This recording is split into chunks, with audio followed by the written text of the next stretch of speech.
Hi, మన F&O మార్కెట్స్కి స్వాగతం. ముందుగా కొత్తగా మన ఛానల్కి వచ్చిన వాళ్ళకి దయచేసి మన ఛానల్ని సబ్స్క్రైబ్ చేసుకోండి. ఆల్రెడీ సబ్స్క్రైబ్ చేసుకున్న వాళ్ళు మీకు లెఫ్ట్ సైడ్లో కింద బెల్ ఐకాన్ కనిపిస్తుంది కదా, మీరు దాన్ని క్లిక్ చేస్తే మన ఛానల్ నెంబర్ ఆఫ్ పీపుల్కి కనపడి మనం ఇంకా కొంచెం పాపులారిటీ పెరుగుతుంది మన ఛానల్ది.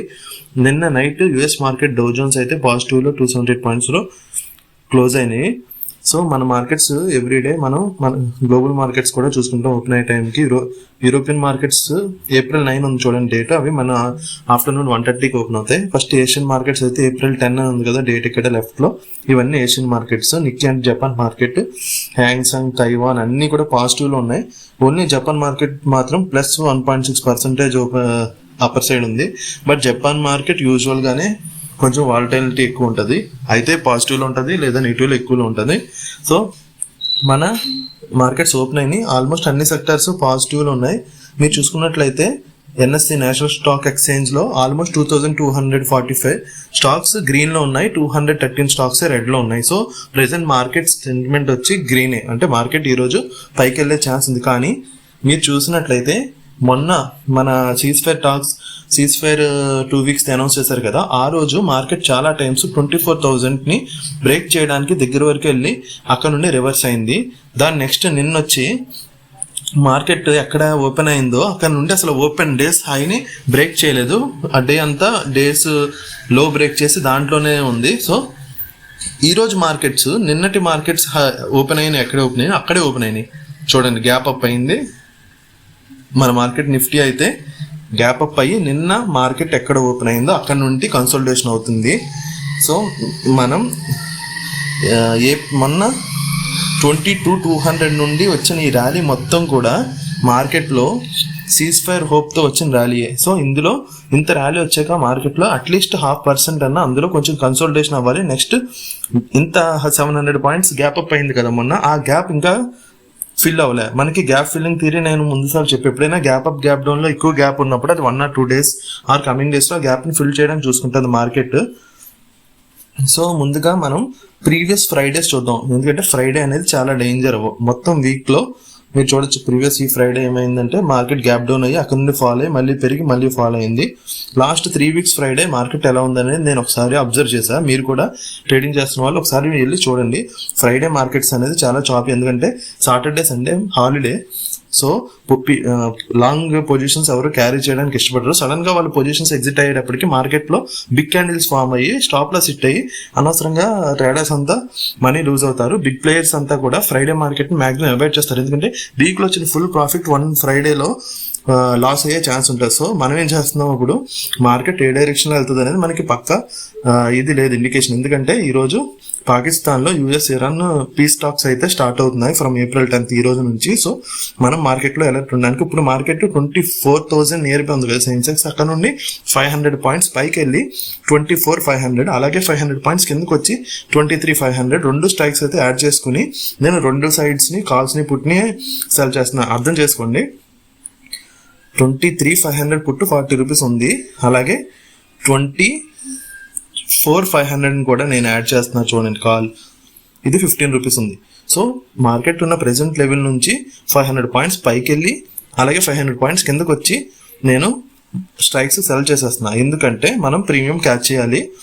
నెక్స్ట్ మనకి మండే వచ్చి యూజువల్లీ ఎవ్రీ ట్యూస్డే వచ్చి నిఫ్టీ వీక్లీ ఎక్స్పైరీ, కానీ ఈ ట్యూస్డే మన మార్కెట్స్ హాలిడే, అందుకే మార్కెట్స్ మండే అయితే మనకి నిఫ్టీ వీక్లీ ఎక్స్పైరీ ఉంటుంది. సో మనకి ఉన్నది ఓన్లీ ప్రీమియం డికే అవ్వడానికి ఈరోజు ఫ్రైడే చాలా ఛాన్స్ ఉంది మార్కెట్లో, ఎందుకంటే మండే వచ్చి మనకి నిఫ్టీ వీక్లీ ఎక్స్పైరీ. సో మనం ఏం చేస్తున్నాం, ఇప్పుడు నిఫ్టీ 24,000 నుండి 500 పాయింట్స్ పైకి వెళ్ళి 24,500ని సెల్ చేస్తున్నాం, అలాగే 500 పాయింట్స్ కిందకు వచ్చి 23,500ని సెల్ చేస్తున్నాం. మన కాన్సెప్ట్ తెలుసు కదా మీకు, మన ట్రేడింగ్ది మార్జిన్ మనీ తగ్గించుకోవడానికి ఒక 40 రూపీస్ స్ట్రైక్ మీరు సెల్ చేస్తున్నారంటే అందులో, అంటే ఇప్పుడు కాల్లో మీరు 40 రూపీస్ని సెల్ చేస్తున్నారంటే అదే కాల్లో 2 రూపీస్ కానీ 3 రూపీస్ కానీ మనం బై చేస్తాం. అలా బై చేయడం వల్ల మనకి 50% ఆల్మోస్ట్ మార్జిన్ బెనిఫిట్ దొరుకుతుంది. అంటే మీరు ఒక స్ట్రైక్ అమ్మడానికి 1,50,000 పెట్టాల్సింది 2 రూపీస్ కానీ 3 రూపీస్ స్ట్రైక్స్ కానీ మీరు బై చేశారంటే మీరు 70,000కే దాన్ని సెల్ చేయొచ్చు. ఇది నేను చాలాసార్లు చెప్పా. అంటే ఇక్కడ మన హెడ్జింగ్ కాన్సెప్ట్ని యూజ్ చేసుకుని మన మార్జిన్ని తగ్గించుకుంటున్నాం. సో మీరు చూడొచ్చు ఆల్రెడీ ఇది బ్యాంక్ నిఫ్టీ. చూడండి, బ్యాంక్ నిఫ్టీ కంటిన్యూస్గా పెరుగుతుంది.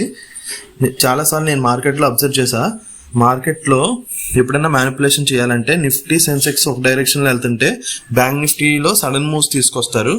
బ్యాంక్ నిఫ్టీ మంత్లీ స్ట్రైక్స్ కాబట్టి దాన్ని వాళ్ళు అడ్జస్ట్ చేసి పెద్ద ప్లేయర్స్, ఇదంతా మార్కెట్లో పాసిబిలిటీయే. మీకు న్యూస్లో చూసినట్లయితే కొన్ని మంత్స్ బ్యాక్ మనకు తెలుసు కెనడా ఫండ్స్ వాళ్ళు జైన్ స్ట్రీట్ అనే వాళ్ళకి ఆల్మోస్ట్ మన మార్కెట్ మానిపులేట్ చేస్తూ లాస్ట్ టైం 25,000 crores వరకు ప్రాఫిట్ బుక్ చేశారు. అంటే వాళ్ళు మార్కెట్లో రాంగ్ ఏం చేయరు, వాళ్ళ దగ్గర ఫండ్స్ ఎక్కువ ఉంటాయి. సడన్గా ఏం చేస్తారంటే ఒక 2 months తర్వాత ఫ్యూచర్స్ తీసుకెళ్ళి అందులో ఒక 5,000 crores ఇన్వెస్ట్ చేయడం, సడన్గా అవి తీసేయడం, అలా మార్కెట్లో కొంచెం మానిపులేషన్ జరుగుతుంటాయి. సో ఫ్రైడే ఖచ్చితంగా కొత్తగా వచ్చిన వాళ్ళు అయితే సెకండ్ హాఫ్ వరకు వెయిట్ చేయొద్దు. స్టార్టింగ్లోనే మీరు ఒక స్ట్రిక్ట్ టార్గెట్ పెట్టుకొని స్టాప్ లాస్ హిట్ అయితే వదిలేయండి. రివెంజ్ ట్రేడింగ్ కానీ ఓవర్ ట్రేడింగ్ కానీ ఫ్రైడే చేసి వీక్లో వచ్చిన మొత్తం మనీ కానీ మీరు పోగొట్టుకున్నారంటే సాటర్డే సండే మీరు వీకెండ్ కూడా ఎంజాయ్ చేయలేరు. చూడండి, నేనైతే ఫస్ట్ కాల్స్లో 24,000 మార్కెట్ నియర్ బై వెళ్తున్నప్పుడు 23,500 నేను 40 రూపీస్లో సెల్ చేసిన దాంట్లో ప్రాఫిట్ బుక్ చేసుకుని ఇప్పుడు 24,500 నుంచి 24,300 24,200 కాల్స్ కూడా నేను సెల్ చేసుకున్నాను. ఎందుకంటే 24,000 ఇక్కడ 15 ఉంది కదా, ఇది మొన్న కూడా మార్కెట్ నెంబర్ ఆఫ్ టైమ్స్ ఆ రెసిస్టెన్స్ జోన్ నుంచి రివర్స్ వచ్చింది. ఇది ఒక మార్కెట్కి స్పీడ్ బ్రేకర్ లాంటిది. ఇక్కడ కూడా చూడండి 3 times, ఆల్మోస్ట్ 3 times ఈ 24,000 దగ్గర టచ్ అవ్వి మార్కెట్ మళ్ళీ ఫాల్ అయింది. సో ఈరోజు మార్కెట్ ఆ లెవెల్స్ని బ్రేక్ అవ్వాలంటే ఖచ్చితంగా ఒక ఫైట్ అనేది జరగాలి. అందులో మీకు ఎప్పుడైనా మార్కెట్ ఒక లెవెల్స్ని బ్రేక్ అవ్వాలంటే ఒక బిగ్ క్యాండిల్తో బ్రేక్ అయ్యి దాని తర్వాత 1 candle అన్నా ఆ పైన క్లోజ్ అవ్వాలి. మీరు చూస్తే ఇక్కడ 4 candles 24,000ని టచ్ అయినాయి, కానీ ఒక క్యాండిల్ కూడా మన ఈ రెడ్ లైన్ నేను డ్రా చేశాను కదా దాన్ని బ్రేక్ చేసుకుని పైన క్లోజ్ అవ్వాలి. అంటే అక్కడ టచ్ అయ్యి మళ్ళీ క్లోజ్ అయ్యే టైంకి దానికన్నా కిందే పడిపోతున్నాయి ఎవ్రీ క్యాండిల్. సో సెకండ్ హాఫ్లో ఖచ్చితంగా మార్కెట్లో పాజిటివ్ ఏమైనా ఉండుంటే బిగ్ క్యాండిల్తో 24,000 అయితే బ్రేక్ అవుతుంది. నెక్స్ట్ నేను ఒకటి అబ్జర్వ్ చేసింది ఏంటంటే ఇక్కడ చూడండి అన్ని సెక్టర్స్ పాజిటివ్లో ఉన్నాయి కదా, స్లోగా నిఫ్టీ ఐటీ సెక్టర్ మాత్రం -2.9% ఫాల్ అయింది. టీసీఎస్లో, విప్రోలో, ఇన్ఫోసిస్ అన్నింటిలో స్ట్రాంగ్ సెల్లింగ్ అయితే ఈరోజు జరుగుతుంది. సో ఇది కూడా మార్కెట్ని ఒక పుల్ బ్యాక్ చేసే ఇది నిఫ్టీ ఐటీ సెక్టర్ అంటే ఇదేం తక్కువైంది కాదు. మనకి బ్యాంకింగ్ సెక్టర్ తర్వాత మనకి అంత టాప్ సెక్టర్ వచ్చి మనకి ఐటీ సెక్టరే. అలాంటిది ఇంత పాజిటివ్ మార్కెట్స్లో 2.9% టోటల్ సెక్టర్ ఫాల్ అయింది. సో మనం అయితే ఆల్మోస్ట్ ఇప్పుడు సేమ్ స్ట్రాటజీ యూజ్ చేసి 7,000 ప్రాఫిట్లో ఉన్నాం. ఏం లేదు, ఫస్ట్ మార్కెట్లో బోత్ సైడ్స్ మనకి మార్కెట్ ఏ డైరెక్షన్ వెళ్తుందో తెలియదు. సో బోత్ సైడ్స్ సెల్ చేసుకున్నాం, ఒక సైడ్ ప్రాఫిట్ బుక్ చేసుకున్నాం.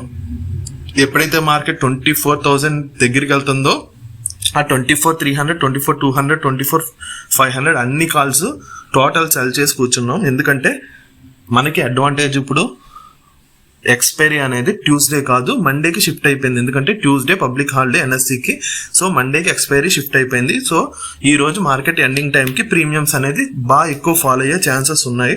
అందుకనే నేను కొంచెం మన టెక్నిక్స్ యూజ్ చేసుకుని సెల్లింగ్ అయితే చేయడం జరిగింది. ఒకసారి వీడియో పాస్ చేసి చూసుకోండి. నేను స్టార్టింగ్లో చూపించే కదా 23,500 పుట్టి 37లో ఉండేది, 24,500 కాల్ వచ్చి 15లో ఉండేది. అలాంటిది ఇప్పుడు 24,500 కాల్ అదే 15లో ఉండిపోయింది. 23,500 పుట్టి మాత్రం 39 రూపీస్ నుంచి 26 రూపీస్కి అప్రాక్సిమేట్ 27 రూపీస్లో ట్రేడ్ అవుతుంది. మంచి ప్రాఫిట్. ఇలాగ మార్కెట్లో మీకు ఏ డైరెక్షన్లో వెళ్ళాలి అనే డౌట్ ఉన్నప్పుడు బోత్ డైరెక్షన్లో మీరు సెల్ చేసి అలా కూర్చుంటే ఒక డైరెక్షన్లో మీకు ప్రాఫిట్ దొరుకుతుంది, అనదర్ డైరెక్షన్లో ఖచ్చితంగా లాస్ లేకుండా 1 or 2 రూపీస్. అంటే ఇప్పుడు చూసారు కదా 15లోనే ఉండిపోయింది, 39 రూపీస్ది మాత్రం 26 రూపీస్ నియర్ బై వచ్చేసింది. సో ఇలా చాపీ మార్కెట్ ఏ డైరెక్షన్లో వెళ్తుందో తెలియనప్పుడు బోత్ సైడ్స్ మీరు సెల్ చేసి కూర్చోచ్చు. ఇదే ఆప్షన్ బయింగ్లో అయితే మీరు ఇంత డేర్గా ఆప్షన్ బయింగ్ బోత్ సైడ్స్ని మీరు చేయలేరు. ఆప్షన్ సెల్లింగ్లో ఉన్న అడ్వాంటేజ్ ఏంటంటే మార్కెట్ ఏ డైరెక్షన్లో వెళ్తుంది అనేది మీకు ఐడియా లేనప్పుడు బోత్ డైరెక్షన్ మీరు సెల్ చేసి కూర్చుంటే రిస్క్ ఉండదు. ఇన్ కేస్ ప్రాఫిట్ తక్కువ రావచ్చు, ఆరు లాస్లోకి వెళ్ళినా సరే తక్కువ లాస్ ఉంటుంది. ఫ్రైడే మాత్రం రివెంజ్ ట్రేడింగ్ ఓవర్ ట్రేడింగ్ చేయొద్దు. ఎందుకంటే మీరు ఫ్రైడే కానీ రివెంజ్ ట్రేడింగ్, మోర్ ట్రేడ్స్ చేసి ఓవర్ ట్రేడింగ్ చేస్తే మీరు సాటర్డే సండే మీ వీకెండ్ ఎంజాయ్ చేయలేరు. మళ్ళీ మార్కెట్ ఎప్పుడు ఓపెన్ అవుతుందా అని దాని గురించే వెయిట్ చేసి మీ టైం అంతా వేస్ట్ చేసుకుంటారు, పీస్ని అంతా వేస్ట్ చేసుకుంటారు. మన ఛానల్ అయితే సబ్స్క్రైబ్ చేసుకోండి. మన స్ట్రాటజీస్ని